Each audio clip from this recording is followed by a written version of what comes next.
Okay, good evening everybody. Welcome to the 17th in our series of Fireside Chats for the Jewish Historical Society. This evening our guest, for those very few who don't know her, is Anneke Patria, a much-loved long-term resident of Hong Kong, our very own Gypsy Rose.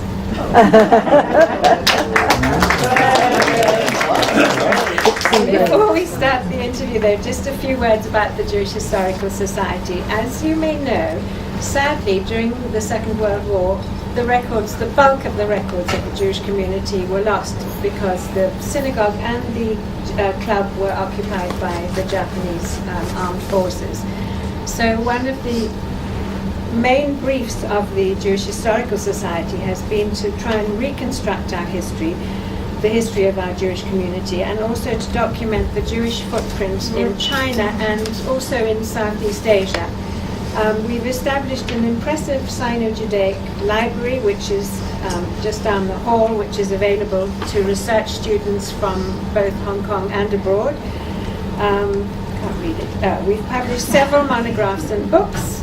We've made a detailed survey of the Hong Kong Jewish cemetery, and these fireside chats were initiated to record for posterity the unique anecdotes and testimonials of members of our community whose lives have run in parallel with Hong Kong's own remarkable history. We are very privileged this evening to have Anneke as our guest. Hers is a story which is at times harrowing and fraught with emotion. It's taken a lot of courage for her to be here this evening with us. And it's a story that's woven into the tapestry of Hong Kong Jewish life. I'm very pleased to say that this particular story has a happy ending. As usual, the inimitable Sharon Sir will be conducting the interview. So I'll put you into her capable hands. Thank you very much. Now, ladies and gentlemen, it does take great courage to come and share so much of your life with even a group of friends like you all are here tonight. And there are many people here this evening I've already had the great privilege to interview. And however used they are to public speaking and to talking in large groups of people, this is always quite scary. And so we may be an hour tonight, we may be a bit less than an hour tonight. We'll see how things go, we'll see how Anneke is enjoying herself and how you're enjoying yourself. But I'd ask you to appreciate that for somebody who is not a big show-off like me and is not used to talking to strangers at every opportunity, that this is quite a scary process. So I hope you enjoy it. I know you'll enjoy it. And I hope that you will be patient with us. Now, Anneke, everybody knows you in Hong Kong. Many of us have been taught by you with exercise classes or dance classes. You were born in Amsterdam and you were a very little girl at the beginning of the Second World War. So a very dangerous place to be in Europe when you were just a little girl. You were not brought up in a traditional Jewish way, and it wasn't until you were 17 years of age that you learned you were Jewish. Exactly. So tell us, how did that news come to you in the first place? Well, it was a lady called Rebecca who had been a guest in our house for a long time, and we called her Aunt Becky. And my father didn't like her for the simple reason because she was Jewish. He's Jewish too. So at the time I didn't know. So one day, and I was about 17, I never remember like some people that I know who have a fabulous memory of dates and months and years. I don't have that, but I think I was about 16, 17. She says, but of course you're Jewish. I said, really? Okay. So I had to digest that, and I found out that I had a confirmation from my father. I went up to his office, and I was scared because he didn't like her, so if she told me certain things, he was already going to be angry that I ever talked to her. But she was in the house, so what do? You don't talk to her. So I went to his office and I said, Dad, are we Jewish? And he became gray, white, lips pressed together, and staring at me like, do not go there. So I'm shaking in my boots here, and I thought, oh, okay. So I said, sorry, and I walked out of the room, and I shook a lot, and I went down the stairs, and that was it. And then things started to fall into place when I found out that the grocery store was run by Jewish friends. All of the dentists, the doctors, were all Jewish, and I thought, gosh, I never was aware of that they were Jewish. It wasn't a thing. It wasn't like, what are you? I'm Dutch. I didn't know. So that's how I found out. And we'll hear more later how you embraced your Judaism, particularly here in Hong Kong. But just briefly to help us put it into perspective, and particularly all that was happening to Jews in Europe at the time you were growing up. Tell us a bit about your father. Do you know why he was so concerned about being recognized as Jewish? Well, I never really personally asked him, or he told me, but from listening to his brothers, uncles, actually one brother died in the war, what was the question? Do you know, I think I've forgotten it. I was asking you about your father and why he was so anti-Jewish. Yes. He had problems with his own mother? From his 7th birthday on, he hated his mother. His mother was super religious, very orthodox, and demanded things of him, and he couldn't stand it. He was very anti. So from that age on, he just pretty much rejected his Judaism? Or? He rejected, he denied, he wasn't one of them. And so and so it caused a problem for you all. Well, once we were born, he had told my mother not to mention anything about Judaism. Anybody that would possibly come into contact with us was told not to talk about being Jewish. And so I grew up blissfully not knowing that I was Jewish. It was your mother's conversion to Judaism that pretty much led to the breakdown of your parents' marriage. And your mother had 3 daughters, one after the other. One after the other. So if I was 2.5, they were like 1.5 and just born, actually, 8 months or so. Yeah. At the early days of the war, when you were in Amsterdam, your father wanted you and your sisters out of Amsterdam. That was a very dangerous place, clearly, to be at that time. And the first place that you and your sisters went into hiding, and you're going to have to help me with all the pronunciations because I'll never get them right. It's a place called Lunar Slope. It wasn't even a village. It was 1 or 2 big farms that had cattle, and that was it. And I mean, if the train went through it, and if you blinked, you had missed it. That's how small it was. And that's where we wanted to go, to hide and to live. And, all right. Actually, could everybody switch off their phones? I'm searching like crazy, hoping it's not mine, but if you could switch it off, it's terribly disconcerting otherwise for Anneke. Sorry? Lunar Slope. Okay, sorry. The place that we went to was a tiny little place called Lunar Slope. Slope means ditch, and lunar, I have no idea how to translate a lunar slope. And it was a little house, and with windows, and we stayed there, and happy. It was okay. And at that stage you were together with your sisters? Together with my sisters, together with my mother and father. And then, for some reason, he found out that because she had done this all in secret, because she didn't want him to know, knowing that he was very anti. He found out anyway. For some reason I wasn't there. I don't know how he found out. And he went ballistic. Kicked her out of the house and said never to come back again.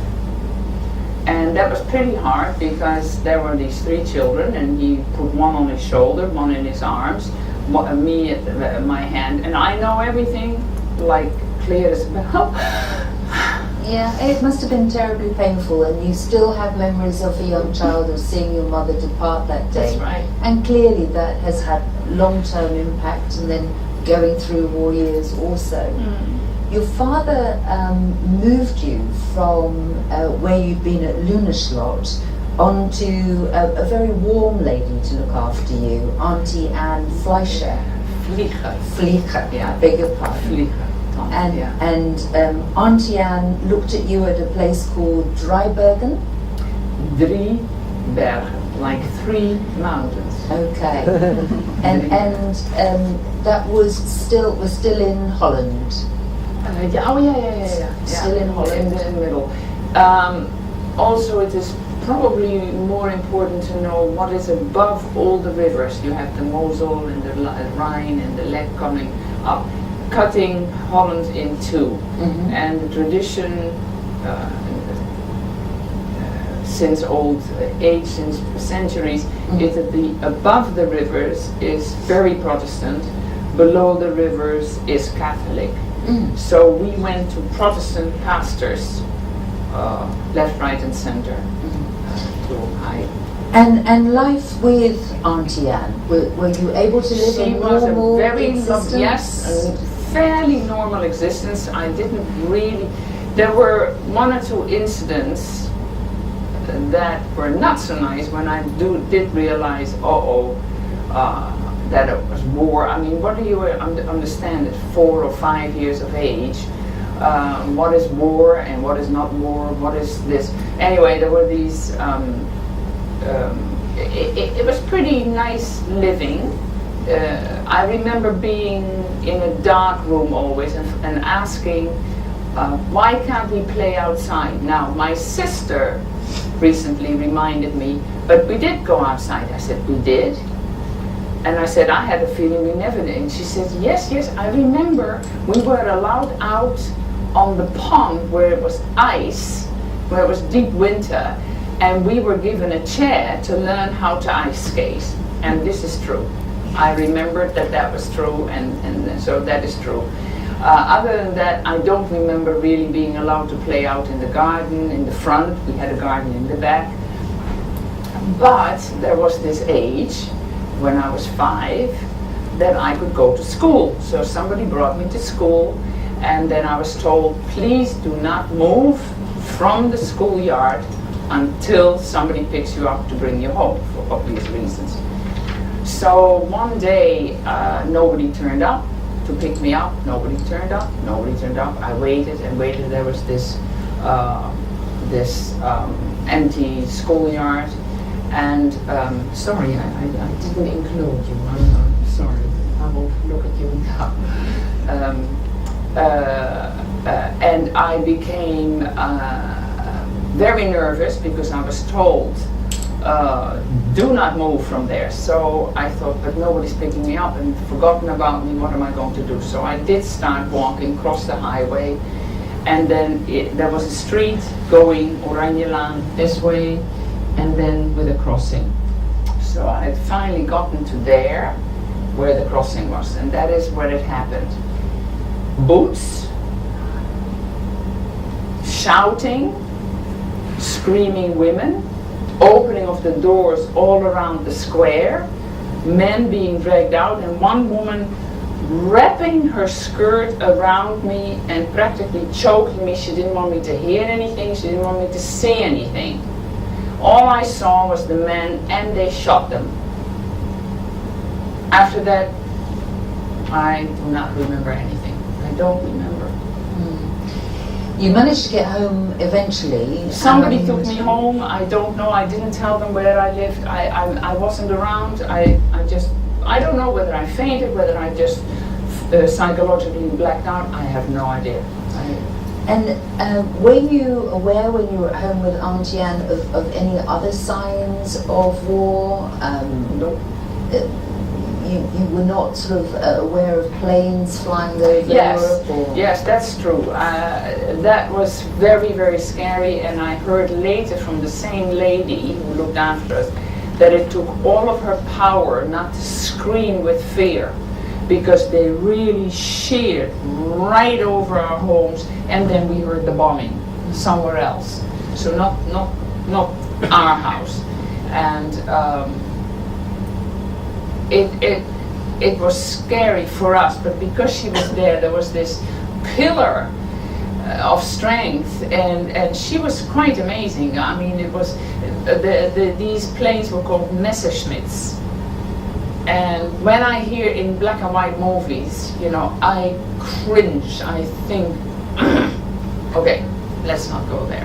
How many people was Auntie Annie looking after? Yeah, there was another boy and a girl, and an older girl, much older. We were really little. She was about 16, Nanny, and she one night just had to move to another place, and you know, you didn't see her anymore. After the war, were you able to maintain any contact with Auntie Annie, or is she somebody that left your life completely? Well, she was at our wedding 40 years ago. She was at our wedding, and I'm really pleased that I could do that for her, because she was honored by Yad Vashem as a righteous person, because she, you know, she did a wonderful job. And she came to our wedding, and then many, many years later, I was already married to Ray. My father took us to see her. She was then, I don't know, 99, 100, and she was blind and deaf, but she, you know, I can't say she recognized me because she couldn't barely see, but, you know, she knew who we were. Lodewijk, my father, and myself, yeah. And those wartime memories as a young child, do you remember being hungry? Was there plenty of food? Do you remember being lonely? Do you? Very hungry. Very hungry, yeah. And the winter of 1944, you were... It was the worst, yeah. Because... That's where many people just died of no food, of hunger, yeah. And as far as your own memories of that time are concerned, do you have any real memories anymore, or just... Well, for some reason we had to move from Auntie Vlieger. She was called Tante Vlieger. Auntie Vlieger. And we had to go somewhere else. And that was rather a horrible place. And it was soup that we got. So, I mean, we were all very willing to eat since we were very hungry, but it was inedible. And so the lovely ladies who looked after us in that home, there were about 25 children then, were pushed with their heads right into the slop, and if you didn't eat it, you had to go into the bunker. Now, according to my sister, I was the one who was sent to the bunker. According to me, I thought it was my sister who was sent. And I have this uncanny talent to build that ivory tower around me, or a glass tower. I do not know, do not touch me, nothing is going to hurt me. I built that around me. So she's probably right, because she has a very good memory, like my friend here. Yeah. Father, still not... Can I have a sip? Oh, do have a larger sip than that. Your father might not have wanted to be recognized as Jewish, but he certainly played a role in the underground during the war. He did. What was he up to? He was from a very young age a writer, and he wrote about chess. He was a brilliant chess player, becoming Dutch champion many times over, European champion, and finally one time he became world champion, which was really very nice. He was professor in mathematics and brilliant. So whenever we came, hey daddy, can you explain it? Go learn your tables. Cannot. He didn't have the patience. And so what was the question? What was your father doing during the war in the underground? Yeah, he was setting up an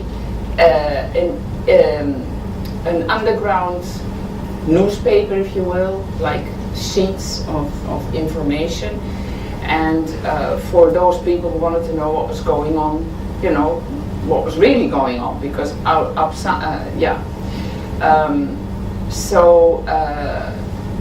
he set it up with a couple of people.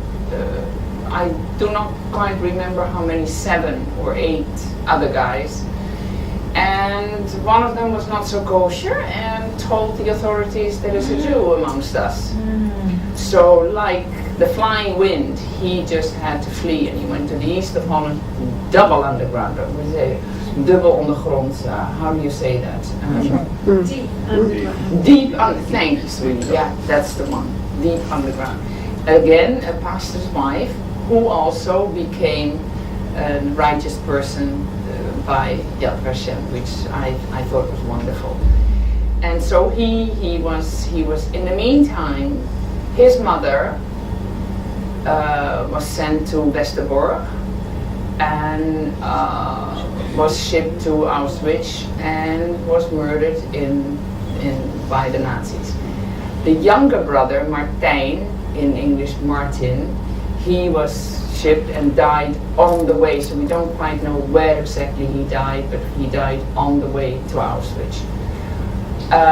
So your father playing an active role in the underground, and your mother too. So even though Yes. they're not in contact with each other, they No. were both involved in the underground.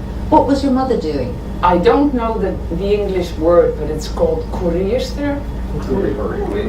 Courier of sensitive classified documents by rickety bike without tires, which was a luxury, and going tens of miles into the country to deliver, pick up other stuff, and rickety go back.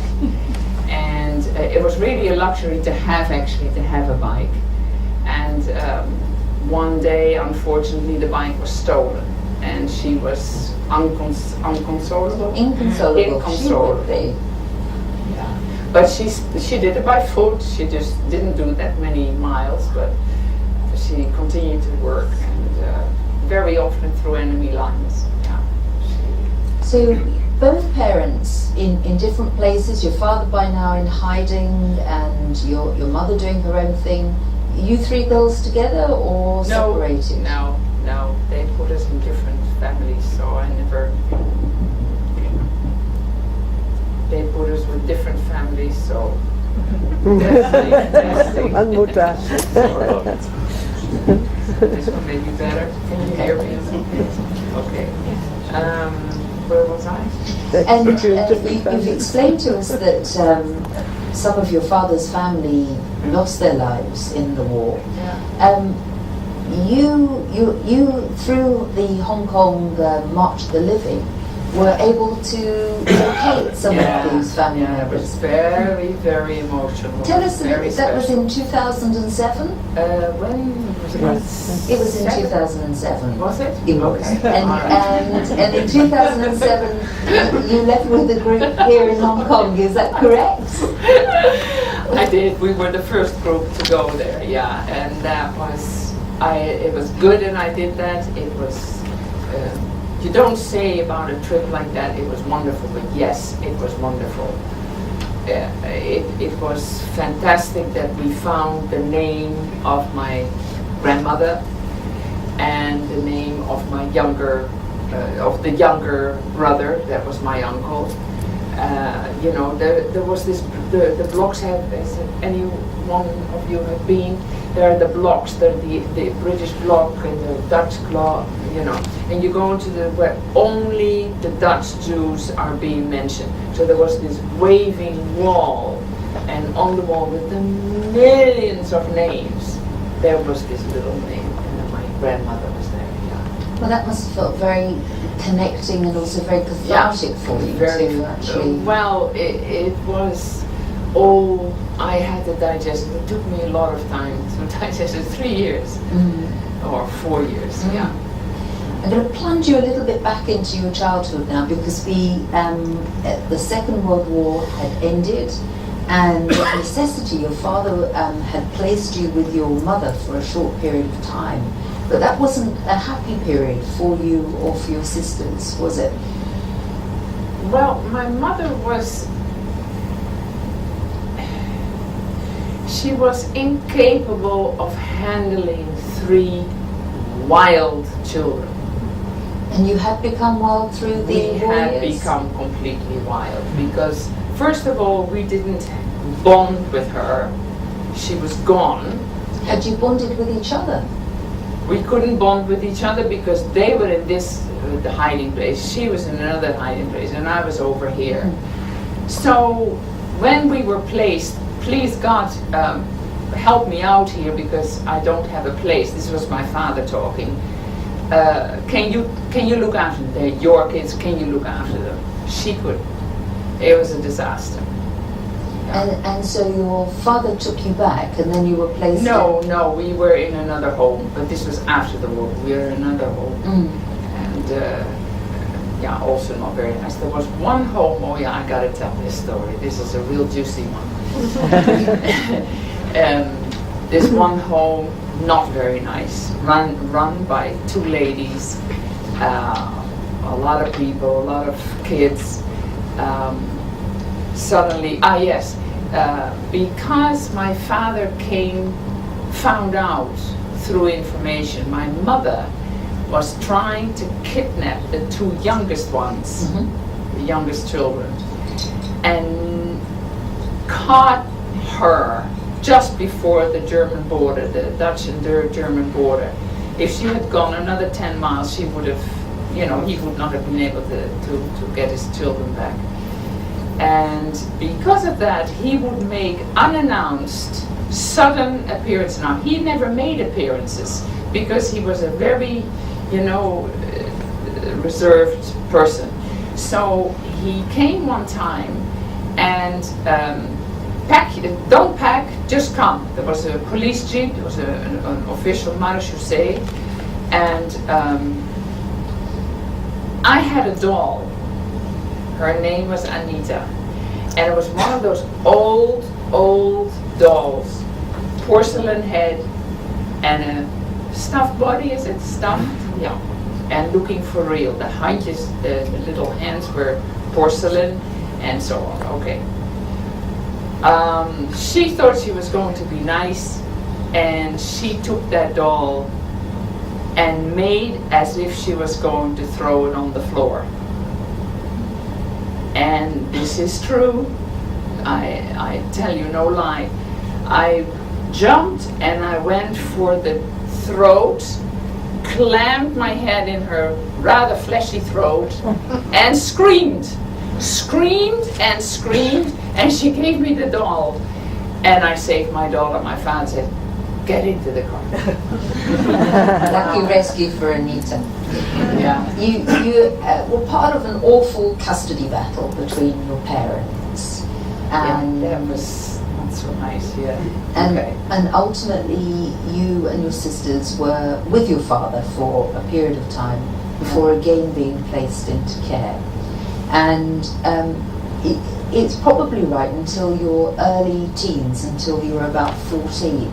There were definite problems at home in terms of where you were and where you were supposed to be. The thing is, there was no mother, so we had helpers, and more than one fell in love with my single father. And then when they found out that it wasn't good, the three kids didn't matter at all. They couldn't control us. It was impossible. We didn't like. What are you going to tell me? You're going to tell me to sit still when I eat? So they left. No love, no respect. They left. So we went through 11 of those helpers in 10 years. No, in about 10 years. Yeah. When you were 14, somebody decided it would probably be a good idea for you to have some educational or psychiatric counselling to decide which way best to. Yeah, my father place you? thought it was important. Excuse me, sorry. My father found it important to analyze us to find out whether we would be scientifically interested, talented, or mathematical or literary. And so we were tested by a Dr. Voskuil, a very prominent psychiatrist in Holland. And he felt that I should go to so-and-so to maybe be re-evaluated because I obviously had problems. See. I was told to go to a lady called Dr. Swelheim de Boer. And in the meantime, somewhere before that, I had met a lady who was a teacher at my school, who was very nice, a Jewish lady who immediately took care of me and was very nice. I clicked. So I believed what she was saying. And I would call her and I would say, they are sending me to a psychiatrist. What am I going to do? Go! And I said, but I don't want to go, but you must go. And I said, but I don't want to go. So anyway, so this was, my father at that time was studying to become a physicist. And he was going for his exams and he was going out to the university. So each night, from 7 to 8, I had this hour with this lady talking, saying, I don't want to go. She says, you should go. Why don't you go? Even if you talk about the moon, about the sun, you never know what can develop. So finally I took her advice and I went. And indeed, I did not speak. I did not speak. I did not speak. Then when she finally convinced me that I should speak about the moon and the sun, I did speak about the moon and the sun, but not about my problems. And there was this rage inside of me, and a huge rage that needed to come out. And the therapy proved to be actually very effective in terms of moving you forward. Yeah, it took 2 years of not. In a rather sort of dramatic way. Have another sip. I'll join you so you don't feel lonely.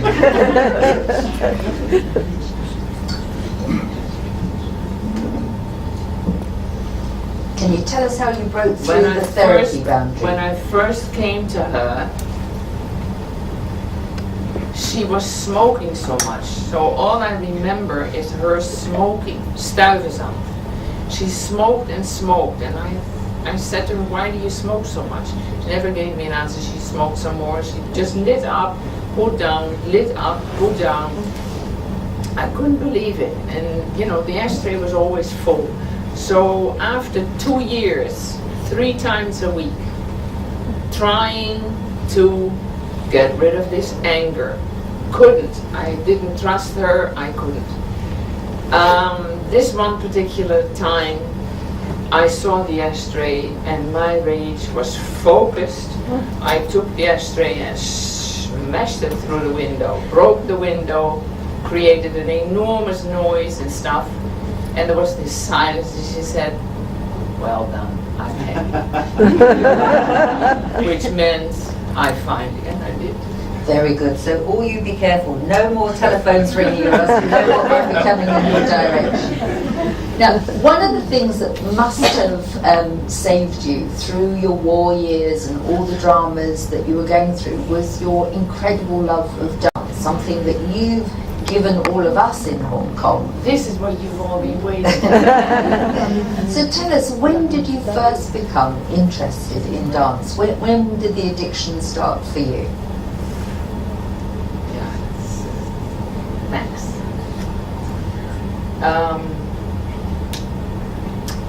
I was in the schoolyard. It was a school break. This is in Amsterdam. And we're now living with or I am living with my father. My two sisters came in later. And there is a group of girls standing around something, and I go and see. And there's this girl who goes slowly into a split and gets up. And I say, "Where did you learn that?" I said, "I go to ballet school." I said, "What's that?" And I didn't want to show too much face, and I thought, okay, I'll ask back home, what's ballet and all that. I didn't have a clue. I go to home and I said, Dad, can I go to ballet? He says, "You want to do ballet?" He says, "You better bring home a very good school report." I said, "I want it now." He says, "You bring back a good school report and we'll talk." I took back a good school report and we talked, and I went to the ballet class. Never wanted anything else. I was hooked, and I still am. And so you started dancing, having classes, and sometimes secretly. My father never paid for classes. It was all given to me. Talent, okay, come on in. It was at that time. It was this kind of life. Nobody had money. This was right after the war. 47. No, I was 8. Yeah, right. You can all count now. Oh boy, I put my foot in here. I can't lie anymore. Isn't that terrible? You don't lie. We all lie, don't we? I'll have another secret. Let such a big secret out. And at what stage did you decide to become a professional dancer? And what? I always wanted to be the next Anna Pavlova. So professional. I was professional at 8. I was professional at 9 or 10. But yes, I did my exams.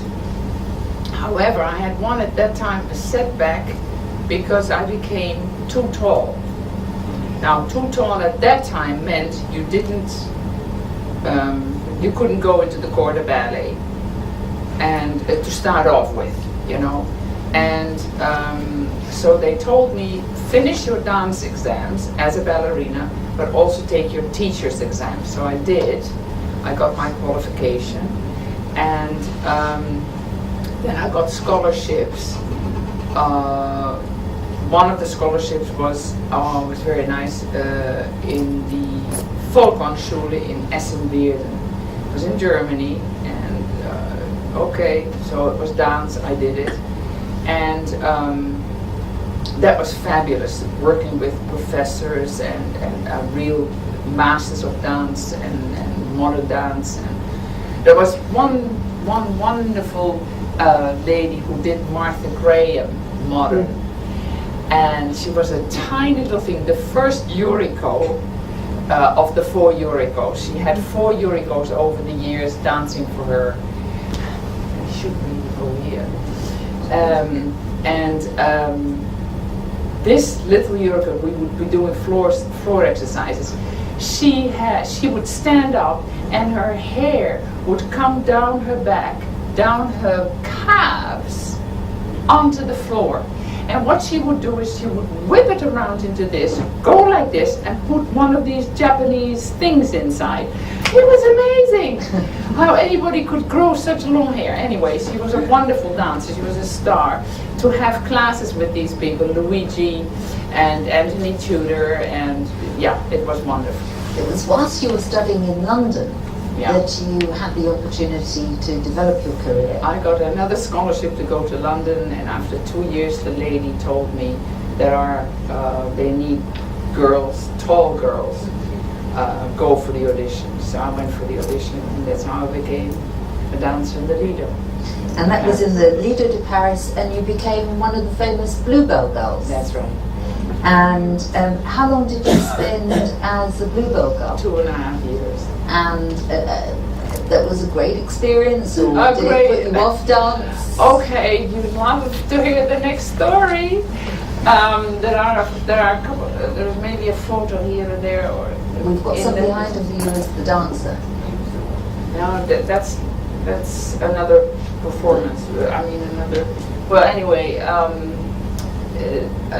when I came in, I learned the prologue. There were 2 shows.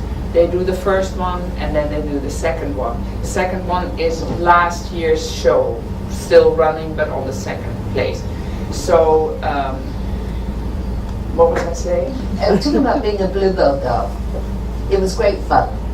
Yeah, so they teach you the prologue, so I can go on in the prologue, the first ballet piece. Then, during the afternoon, the captain would take me through the steps of the finale. So you get the prologue and the finale. So I got that under my belt, that was nice. Then they taught me the macumba. Okay, the macumba, I came up, when you're the audience, I would come up from that side. And 2 hours before the show, my opening night, for me, not for them, but for me, Miss Bluebell comes up to me, she says, look, somebody is sick, can you come on from the other side? Now, that means everything was mirrored. So, what was on the left foot was now on the right foot. And I was too proud, and I said, sure, no problem. I can do it, and I thought, oh my heavens, this is going to be a disaster. It became a disaster. I got the costume on. That's why I was looking for the picture, because I took it especially for, there was a hat fixed onto my head with a great big, instead of a brim here, it went that way, and there was a stuffed parrot inside here. Okay, and a costume that weighed a ton behind you, and I had to come on the opposite way. So I came on the opposite way, and that's all I did. I had not a clue what the steps were, where I should be now. I had only rehearsed with the captain. There were singers, flying palm trees, dancers, and everything on the stage that I had never seen before. And I'm standing there saying, oh, mince alors, il faut bouger, paf, qu'est-ce que vous faites là? Oh, là, là. And it was all like in all kinds of languages, in Spanish, in English, in French. Please move, you're in the wrong place. Yes, of course, I wasn't moving at all. What I did was, I did that movement coming on, that's all I remembered. And I stood there. And I was so petrified that it was just glued on my teeth. That grin was glued to my teeth. And I stood there and I stood there and I grinned and I grinned. And I thought, God, what a long number, what a long number. And I'm staying. So I'm going a little bit forward, I'm going a little bit back, just according to what the people wanted. It was quite amazing. And so suddenly, I saw them going off and I thought, oh, I remember that number. I remember that step. So I joined them and I came off in a great big line. And I came out of the stage and I went into a bad temper. I just went berserk. I was so angry with myself that I hadn't told Miss Bluebell, look, there is no way that I can remember it from the other way. I thought I could do it and I wanted to be big face and whatever. So I smashed the mirror and I smashed everything into it and I went absolutely crazy. So she walks down the aisle and she says, well, it's no good for a big girl to cry. And I said, yeah, but it relieves me. and that is classic. The girls that when I meet them once in a while, they still remember that. Anyway. Now luckily it wasn't such a disaster because it then led on to the Moulin Rouge. Well, when I went to the Moulin Rouge, I asked Miss Bluebell, why didn't you fire me that night? And she says, because of your smile.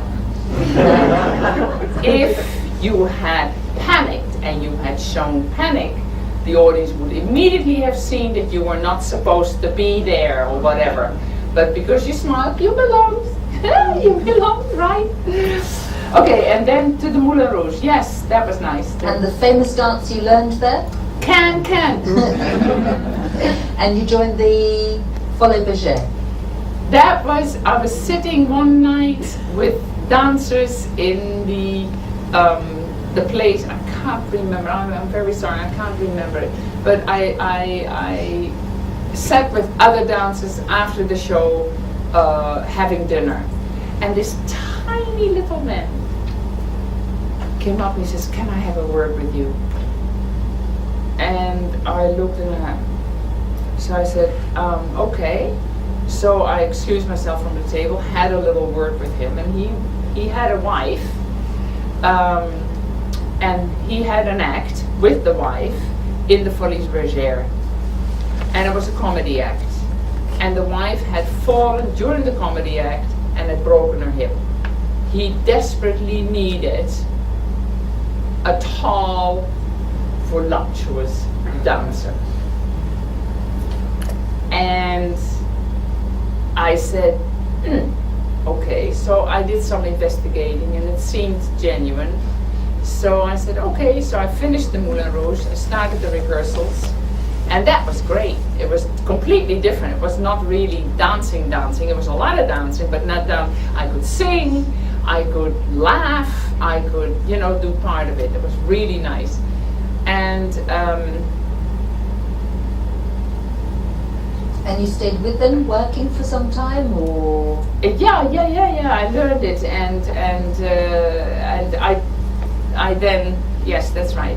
And then I performed in the Folies Bergère as a comedy act. Now, the nice part is that this little man was amazingly funny. Every night he was different. So what we had rehearsed was basically what we did, but he would do other things. And I would be genuinely in convulsions of laughter. But the audience thought that was part of the act. And they loved the act. So there was one time that I didn't put down, where I was singing my heart out, La Vie en Rose, da da da da da. And I was all into it. And this little guy is supposed to,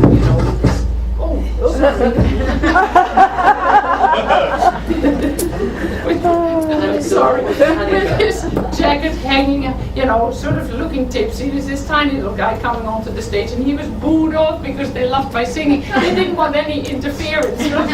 What was the name of the actor? Les Fockers. I know so basically in France it was Les Fockers, but when we started traveling in Italy it was Les Fockers, Les Records.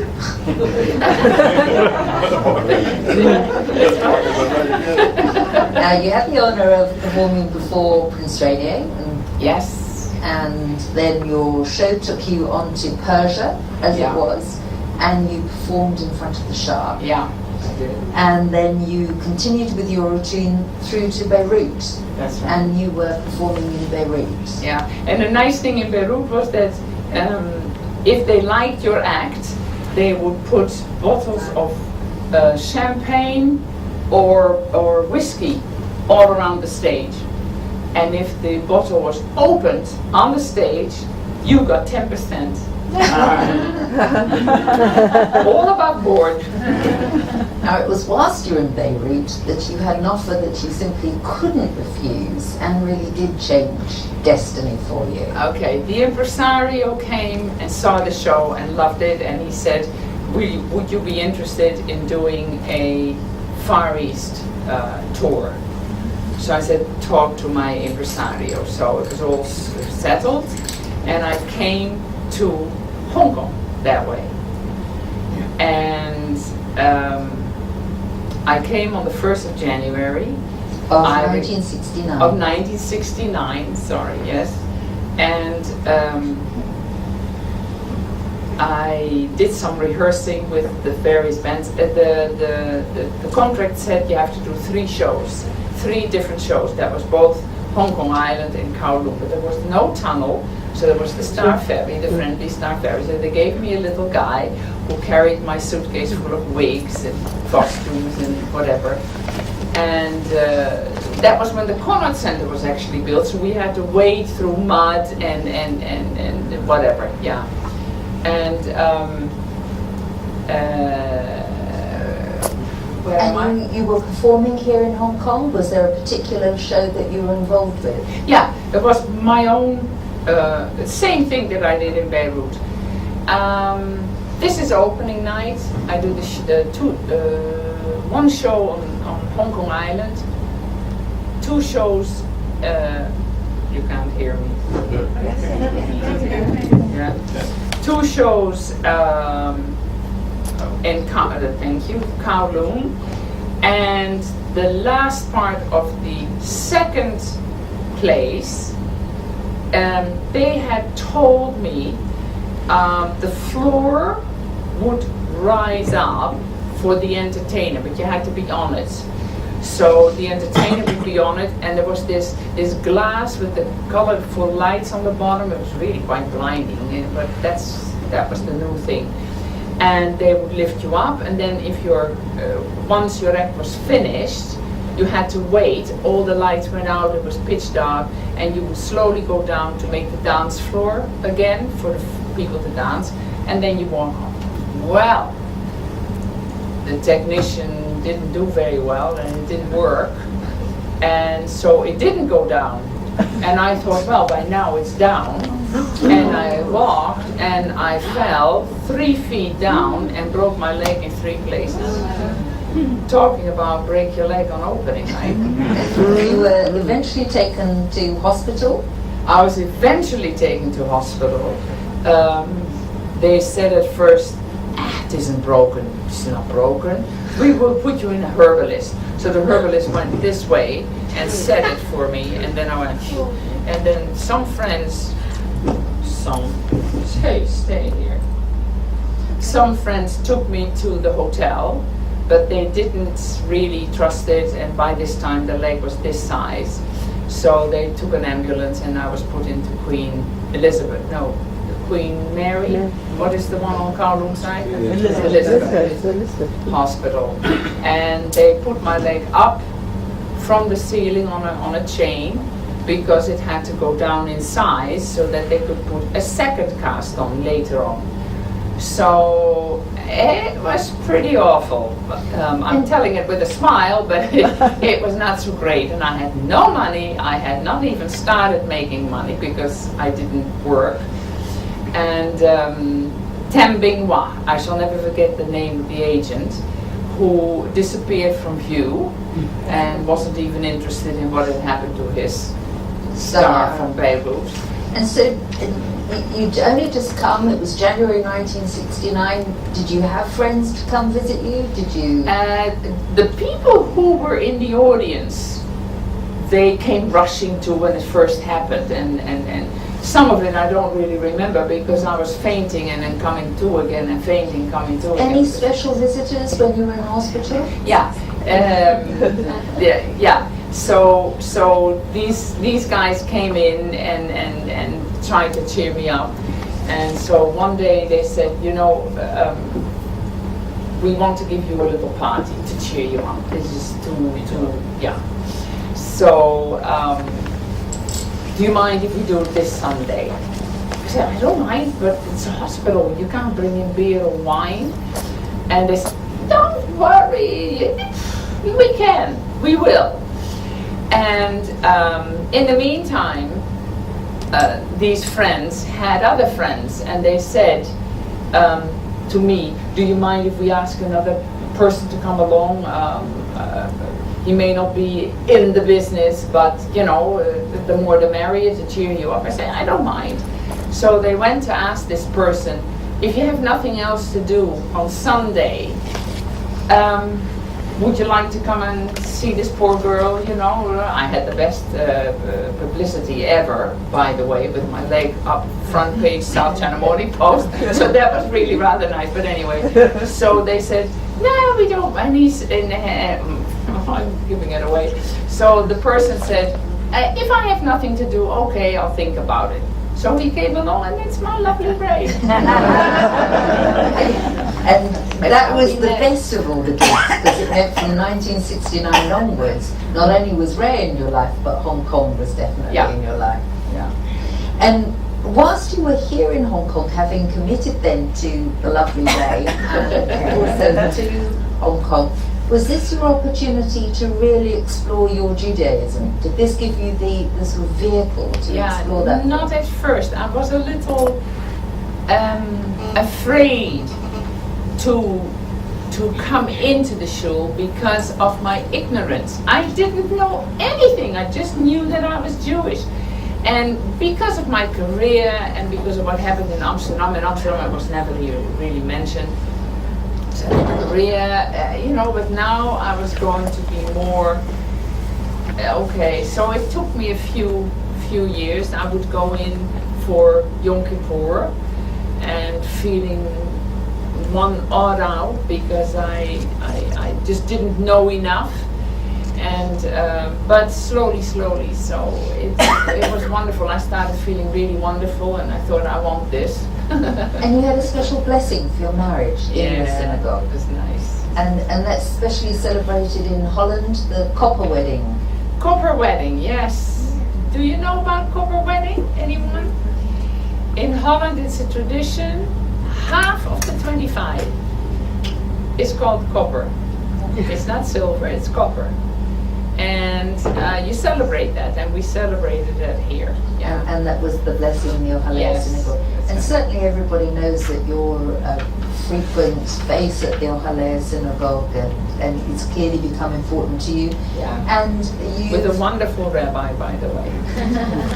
and you've involved yourself in Jewish life in Hong Kong. You were a co-chair of the Jewish Women's Association at one stage. Yes. And so that must have been at its very early days here in Hong Kong as it was it was becoming. wonderful to do that. Yes. And so very busy with the galas and all the other fundraising. Yeah, it was wonderful, yeah. Now, Anneke, you're still teaching. You still teach here in Hong Kong dance. Yep. And is it right that you still have yearnings to perform professionally? Could we have lost you in order to become a professional in the US recently? May I have a drink? Please. You'll be carrying me out of here.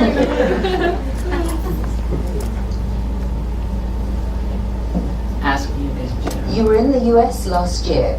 Was there any temptation to stay there and perhaps have another go at professional dancing life?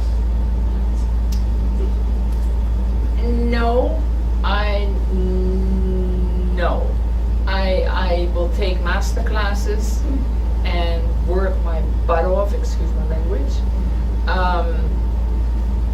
and really enjoy the expertise of other teachers and picking up teaching methods and stuff. I regret, of course, that I'm not performing anymore. I do. But it's not like I still want, because I know I can't. It's the energy that goes into a performance is quite extraordinary.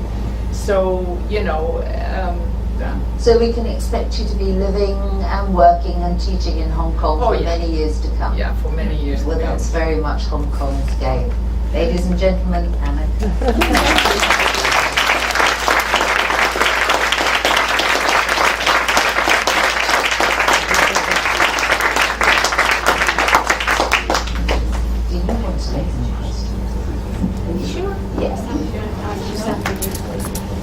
Anneke will take a few questions. If she doesn't want to answer, you'll understand. But should we give it a try? Yeah. Okay. It's okay. Anybody got a question for Anneke? When you talked about This is hilarious. What if I talk Now, about... there was another gentleman that was very important in your career during the time in which you were in Lebanon, in Beirut, and he was another gentleman of the community. Arte Bahadouri. Right. Yeah. You just explained a little bit about him That's and true. how he was part of the community and whatnot, and how he looked out for your interests a little bit. Yeah. Artin, when I was performing in Beirut, Artin Bahadourian, an Armenian Jew, he looked after me something unbelievable. This was in 1967, I think. And there were already things brewing, okay? So there were a lot of people who wanted to create trouble. So I was accompanied by carabinieri from the hotel to the place where I had to perform. and brought back again to the hotel.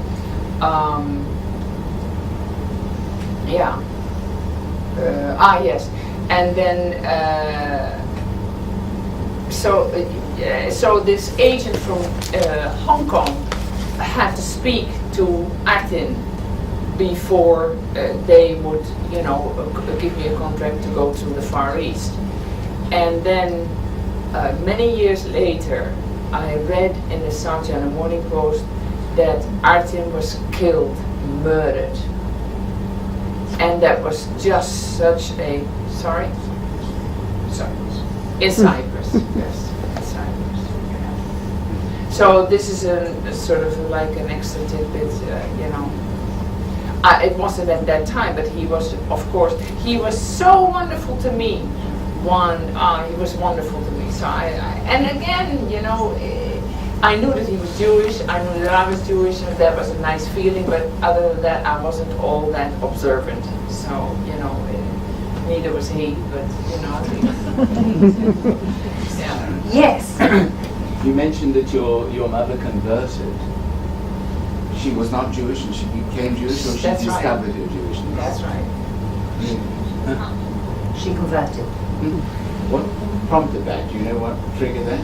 She loved my father so much, even though she knew that, this is according to what I hear from her, even though she knew that he was so against anything Jewish and was himself in denial.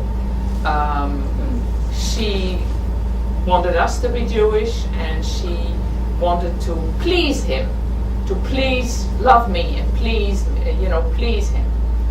And it just caused this tremendous rage, and he kicked her out. He kicked her out physically and in front of my eyes, and she never came back. And was the fact that you were Jewish did that make the war more difficult? Were you well, because we didn't know that we were hidden. We didn't know that we were hidden because we were Jewish children. We didn't know. Nobody told us. If you're never told, either religiously or normally, that you're Jewish, you don't grow up feeling Jewish. You just don't know. And then suddenly you're told you're Jewish at 17 or 16, I can't remember. And then things fall into place, like dentists and not uncles, but grocery stores. Everybody was suddenly Jewish around me, and I thought, oh, now, some sort of a. Does that answer your question? Yes, thank you. Yes. Just a little. Yes. I just want to know, after the age of 17, or from the age of 17, until you came to Hong Kong, had you been to any other synagogues or had any other Jewish affiliation? No. So what caused you to explore the Halea here? I think it was my husband who said, do it. And because when you grow up with a parent that is so very clearly anti, when you become an adult, okay, but I was too busy dancing and performing and all that. But when I started to sort of be married and settle down, I did talk with him, with my husband, and go, do it, just go and see what happens, and just go. And that encouraged me, and because I knew so little, so you don't want to go to a place where you know absolutely nothing, and nobody has told you. So yes, that's what encouraged me. Yes. Yes. Two questions, Anneke. What was the nightlife like in Hong Kong in 1969? Where did you perform in Hong Kong? What were they venues that are now obviously no longer? Was it in a hotel or was it in a theatre? What was the... No, they were all vaudeville nightclubs. Okay. Everything was nightclub, but nightclub has a connotation to it. At the time, these were the most luxurious places you could one was the Golden Crown. I remember that. That's an old Chinese venue with you know, the dragons and the gold pillars inside. That was fabulous, really, but very Chinese. Whereabouts is it? That was in the Golden Mile. That was in Nathan Road, Golden Crown. And the other one, I don't remember the name. I really don't remember the name in Hong Kong. But in Kowloon, it was the Playboy Club. Yeah, I know, but that was what you did, you know. Yeah. And that was where they said you haven't broken your leg, so you know. Anybody else? Ladies and gentlemen, again, thank you very much indeed.